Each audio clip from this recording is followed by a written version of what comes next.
From the New York Times, I'm Kim Severson. This is The Daily.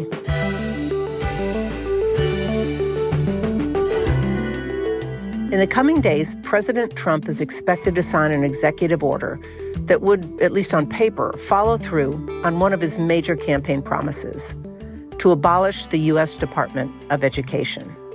The catch is, he still needs it to impose his vision on American schools. Today, my colleague Dana Goldstein on how Trump is balancing a desire to both dismantle and weaponize the education department. It's Monday, March 10th.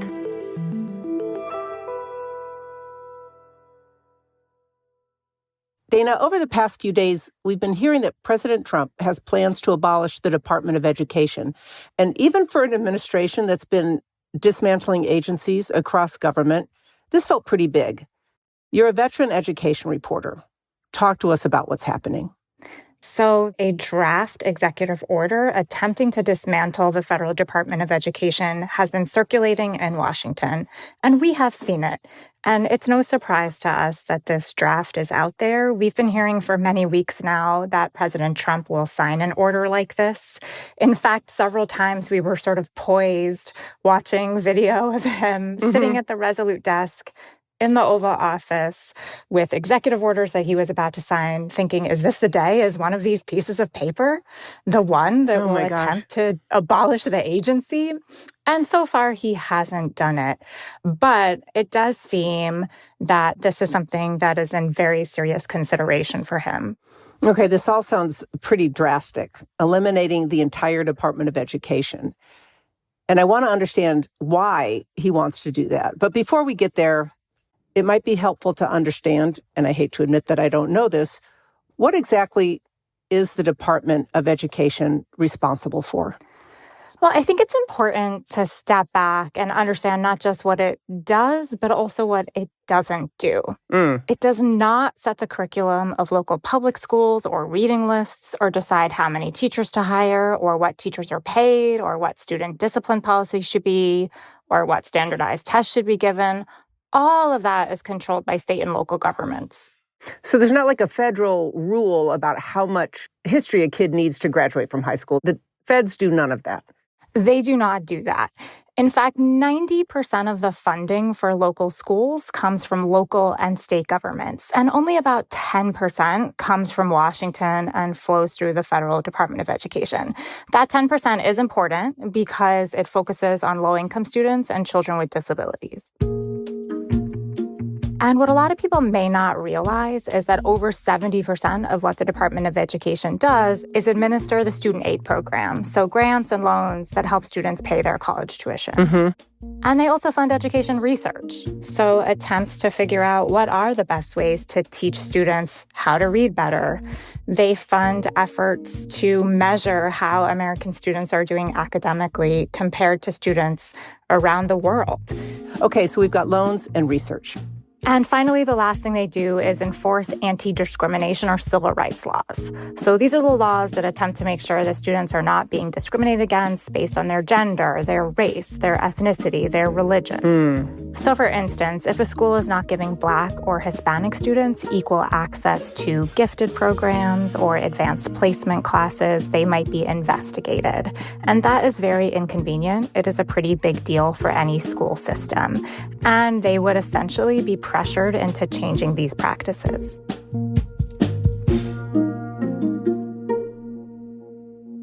So if the department got eliminated, would all those things just poof, go away? Well, not really. I think we have to say, first of all, that only Congress can vote to abolish a cabinet agency. So President Trump, by signing an order like this, does not have the ability to abolish the Department of Education. But even if he somehow was able to abolish the department, it's not like all of these functions I just laid out would suddenly cease to exist. One way to think of the Department of Education is that it's like a bucket, and inside of it are all these programs and money that are appropriated and created by Congress. So if you do get rid of this bucket, you still have to deal with all the contents of the bucket. But why even sign the executive order then? I mean, Trump's not exactly Mr. Follow the Law all the time, but this seems pretty open and shut. It's a cabinet agency. So why sign an executive order abolishing it if it stands to be overturned in the courts? In a lot of ways, Kim, it's symbolic. And like a lot of these executive orders, it's less about their legal force and more about announcing this administration's priorities. This particular order would be a loud and bold way of signaling that this president wants to majorly overhaul education in this country and drastically change the federal government's role. And what do we imagine overhauling education would look like? Well, I think to figure that out, we have to look at what President Trump has actually done so far with the agency, because that gives us a lot of insight into how the next 4 years will go with him in office when it comes to education. Okay, so what has happened? To get a sense of that, we can actually look at what is going on inside the Department of Education building in Washington, D.C. There are people in there embedded from Elon Musk's Department of Government Efficiency group. Mm-hmm. And what they are doing is really looking to slash budgets, to decimate the research efforts of the agency. They are looking to lay off workers, and they have done so. And they are looking to replace some human work with artificial intelligence. Our reporting showed that they are particularly focused there on the call center that answers students' and parents' questions about federal financial aid, which you can imagine is super complex, gets into some really personal and private information about families. They are interested in handling way more of that with an AI chatbot, and they are actually attempting to build it internally. So they are very busy inside of the Department of Education right now. Okay, so this is part of the overarching idea, like streamline the government, take things out of the federal government's hands as much as possible, save a bunch of money, get rid of workers who maybe are perceived to not be needed. This is basically kind of a Doge operation. Is that right? Yeah, that's part of it. But Kim, it's about a lot more than just that. President Trump has a broader sort of MAGA vision for public education, which is really about battling what he and his allies see as woke ideology that has pervaded the nation's schools around issues like race, gender, sexuality, and American history.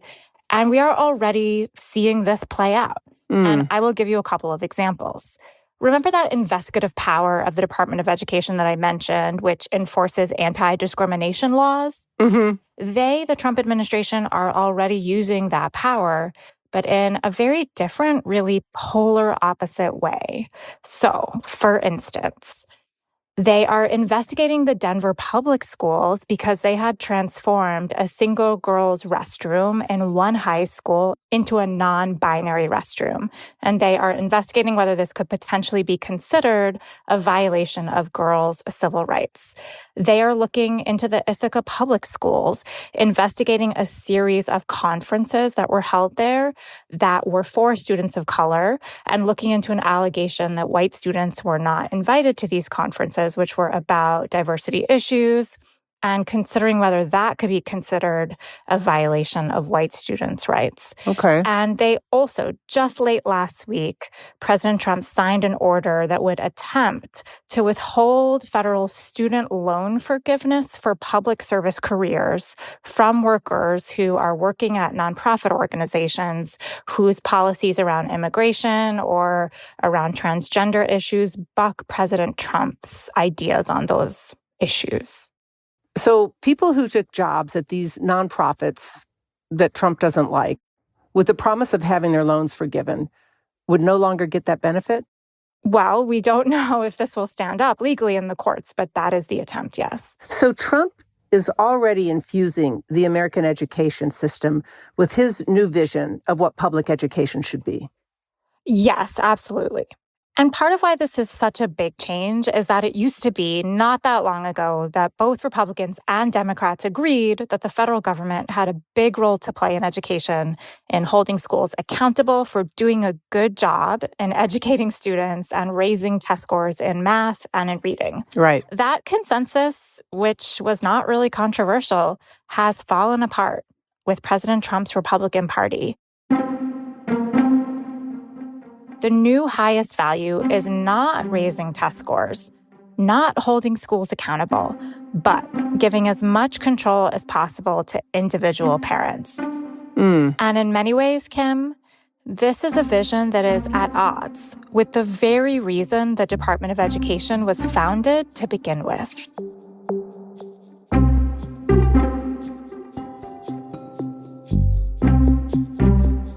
We'll be right back.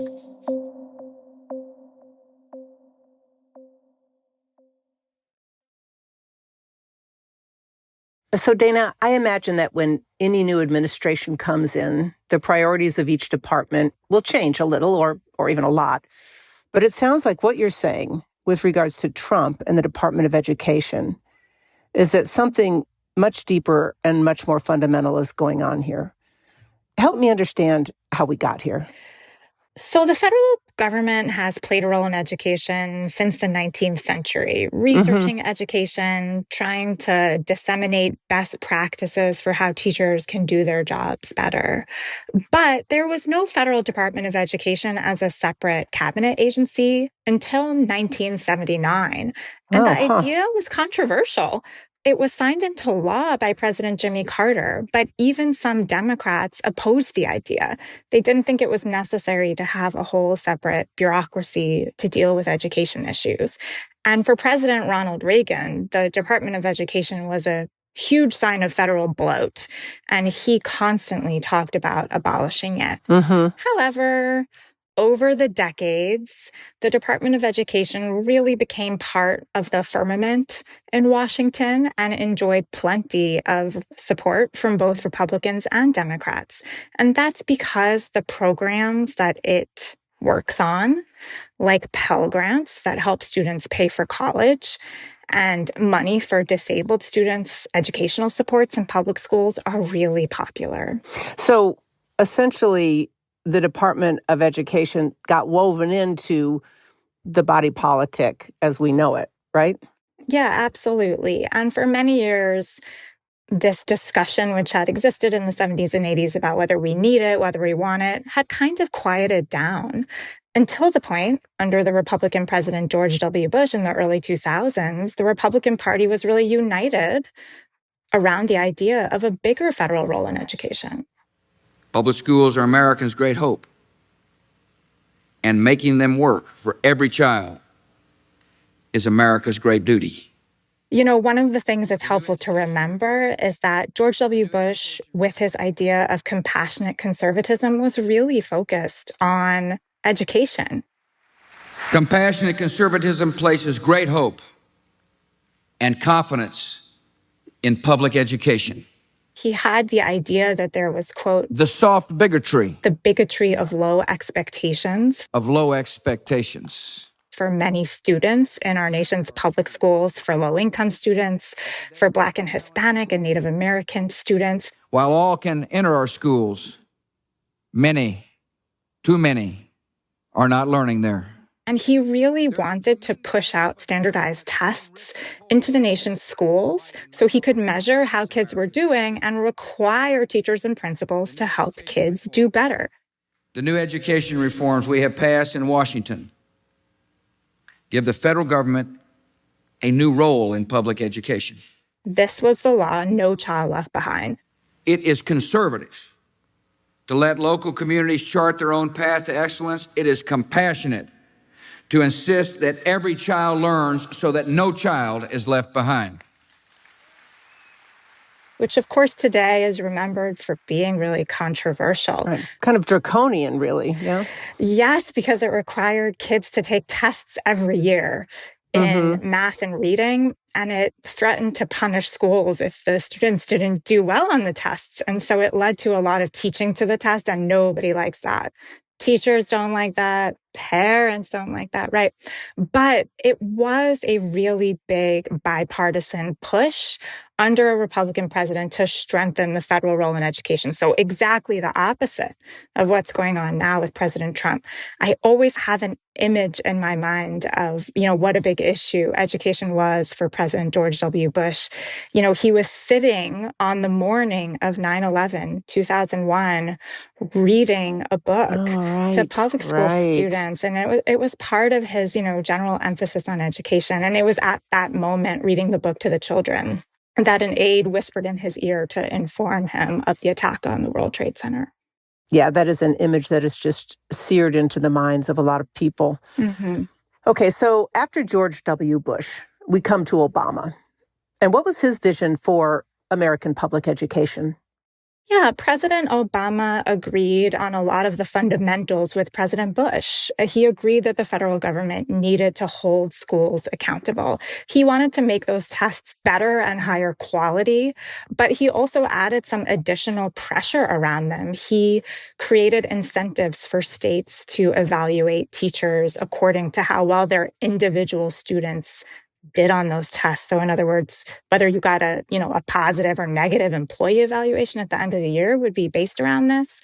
That was also incredibly controversial. But it's just notable to talk about how Republican and Democratic presidents for many years were really in support of a big federal role. Okay, so what happened? What changed? Yeah, so what happened is that under President Bush and President Obama, all of this emphasis on standardized testing really became super unpopular. Democrats hated it, Republicans hated it, teachers hated it, parents hated it. And that's why for years I have called on Congress to come together and get a bipartisan effort to fix No Child Left Behind. So in 2015, a Christmas miracle, a bipartisan bill signing right here. President Obama signed a law that was passed by Congress called the Every Student Succeeds Act. The goals of No Child Left Behind, the predecessor of this law, were the right ones. But in practice, it often fell short. And it rolled back a lot of this federal pressure around teacher evaluation and testing. And it returned a lot of the power over education to states and school districts. It's not as if there weren't some significant ideological differences on some of these issues. No, there were. But I think that this is really a good example of how bipartisanship can work. Which was the status quo when President Trump came into office for his first term. Okay, so how did we go from there to where we are now? So when President Trump came into office for his first term, he appointed an education secretary, the billionaire philanthropist Betsy DeVos, who really embodies the turn that Republican politics have taken on education.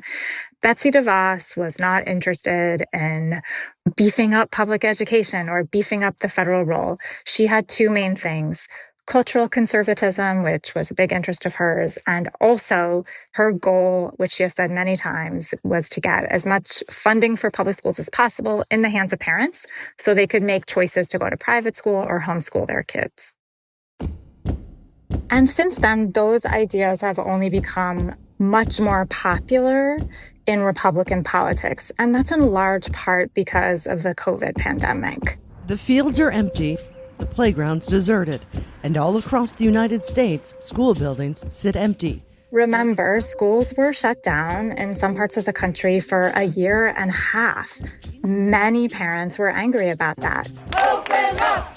Open up! And many parents, when their kids were doing remote learning from home and they watched what was being taught, did not like what they saw. Parents' rights activists say they oppose critical race theory and explicit books in school curriculum. So the parental rights or parent empowerment movement really took off over the past 5 years. Don't mess with America's moms. Does that make sense? I know. Groups like Moms for Liberty, for example, was crusading against, what they saw as woke, liberal ideology about race. I will sign a new executive order to cut federal funding for any school pushing critical race theory, transgender insanity, or teaching students about transgender identities, and other inappropriate racial, sexual, or political content on our children. President Trump, astutely observed that this was a powerful cultural movement. In addition, I am proud to have laid out by far the most aggressive, most visionary plan to liberate our children from the Marxist lunatics and perverts who have infested our educational system. They're perverts. And in his campaign for president in 2024, he embraced all of this. And I will defend, I can't even believe I have to say this, I will defend parental rights. Can you believe it? And he has become a lot more sophisticated, we think, in the second term and actually using the federal government to achieve these goals.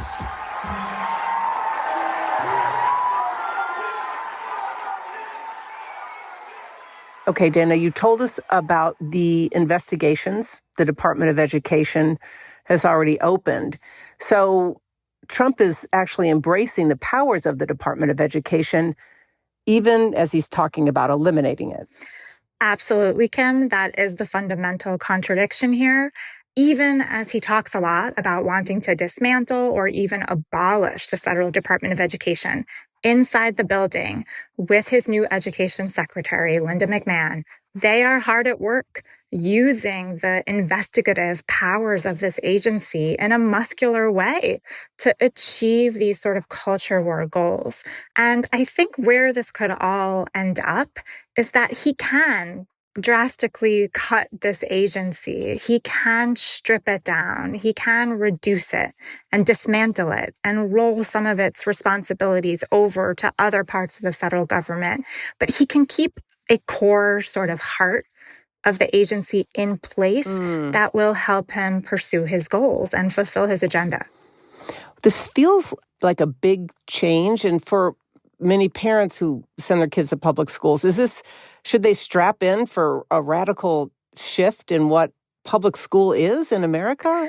So I don't think that there will be much immediate impact on public school students across the country or educators in K-12 schools. And the reason is, as we discussed, the 10% of K-12 public school funding that does come from the federal government is guaranteed to keep flowing unless Congress makes a major change. And we don't see that sort of happening right now. But I do think that understanding where President Trump's Republican Party is on education does indicate where state and local education policy may be going, because Republicans across the country share these goals. And this, by the way, was all telegraphed in Project 2025. Remember that conservative blueprint that came out during the campaign for what should be done in President Trump's second term. In the Project 2025 report, they lay out a clear plan for completely abolishing the federal role in K-12 education over the course of 10 years.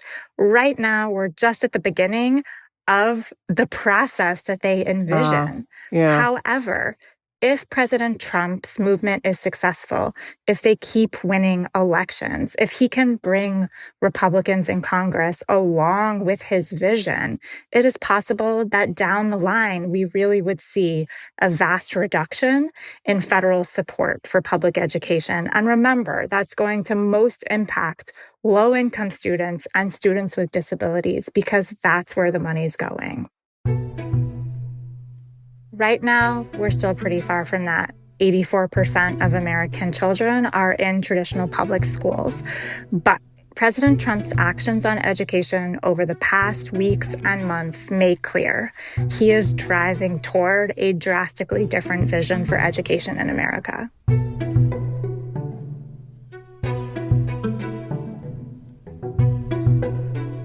Dana, thanks for coming on the show. Thank you, Kim.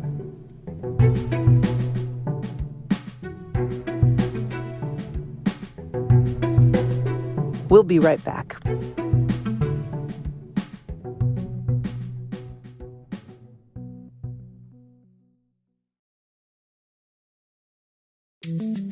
Here's what else you should know today. On Sunday, Canada's resurgent Liberal Party chose a new leader, Mark Carney, to succeed Justin Trudeau and to take over the country's response to an ugly trade war with the United States. Carney's a business executive who's never held elected office. In his acceptance speech, he took direct aim at President Trump by rejecting Trump's call for Canada to become America's 51st state. America is not Canada. And Canada never, ever will be part of America in any way, shape, or form. And by declaring that Canada would not shrink from a fight over tariffs. We didn't ask for this fight. But Canadians are always ready when someone else drops the gloves. So the Americans, they should make no mistake, in trade as in hockey, Canada will win. Carney will become prime minister in the coming days and is expected to quickly call for an election to ride the wave of anti-Trump sentiment that's energized the Liberal Party in recent days. The race against Canada's Conservative Party is expected to be close.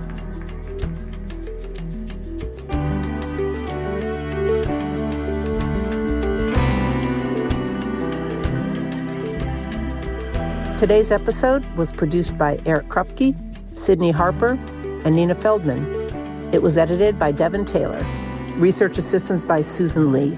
Contains original music by Pat McCusker, Diane Wong, Alicia Baitu, and Marian Lozano, and was engineered by Alyssa Moxley. Our theme music is by Jim Brownberg and Ben Landsberg of Wonderly.